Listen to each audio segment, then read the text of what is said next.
నమస్తే మిత్రులారా, నేను మీ శ్రీనివాస్ చౌహాన్ అడ్వకేట్. మిత్రులారా, ఒక హిందూ మహిళకు ఆస్తి ఏ రూపంలో వచ్చినా కూడా ఆ ఆస్తిపై ఆమెకే సర్వ అధికారాలు ఉన్నాయా? సో మిత్రులారా, మన దేశంలో హిందూ వారసత్వపు చట్టం 1956 అమలులో ఉన్నది. ఈ చట్టాన్ని 1985లో స్వర్గీయ శ్రీ ఎన్టీ రామారావు గారు సవరణ చేసి కుమార్తెలకు కూడా తండ్రి ఆస్తిలో సమాన వాటా కోరే హక్కు ఉందని చెప్పడం జరిగింది. 2005లో కేంద్ర ప్రభుత్వం కూడా సవరణ చేసి కుమార్తెలకు సమాన వాటా పొందే హక్కు ఉందని చెప్పడంతో కేంద్ర ప్రభుత్వం చేసినటువంటి సవరణ ఇప్పుడు అమల్లో ఉన్నది. అయితే ఈ హిందూ వారసత్వపు చట్టం 1956లో మొత్తం 30 సెక్షన్లు ఉంటే సెక్షన్ 14 చాలా స్పష్టంగా ఏమని వివరణ ఇస్తుంది అని అంటే, ఒక హిందూ మహిళకు ఆస్తి అనేది వివిధ రూపాలుగా వస్తుంది.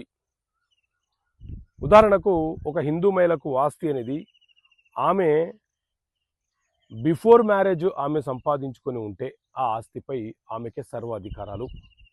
ఒకవేళ ఆమె యొక్క వివాహం నాడు ఎవరైనా బహుమతిగా ఇస్తే ఆ ఆస్తి కూడా ఆమె యొక్క సొంత ఆస్తిగా పరిగణించబడుతుంది.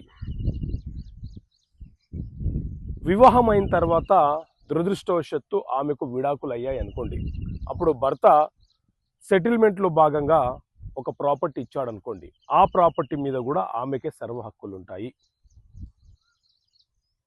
లేదా ఆ మహిళ పసుపు కుంకుమం కింద, స్త్రీధనం కింద తల్లిదండ్రుల వద్ద నుంచి ఏదైనా ఒక ఆస్తి పొందినదనుకోండి, ఆ ఆస్తి మీద కూడా ఆ మహిళకే సర్వ అధికారాలు ఉంటాయి.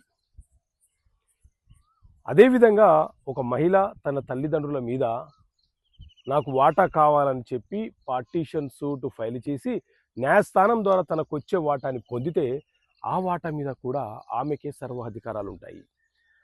ఈ రకంగా పొందిన ఆస్తుల మీద ఆ మహిళ యొక్క భర్తకు, పిల్లలకు, అత్తమామలకు ఎవ్వరికి ఎలాంటి హక్కులు సంక్రమించబడవు. ఆ మహిళకే సర్వ అధికారాలు ఉంటాయి. కాబట్టి ఆవిడ ఎవరికైనా అమ్మవచ్చు, విలునామా రాయవచ్చు, గిఫ్ట్గా ఇవ్వవచ్చు.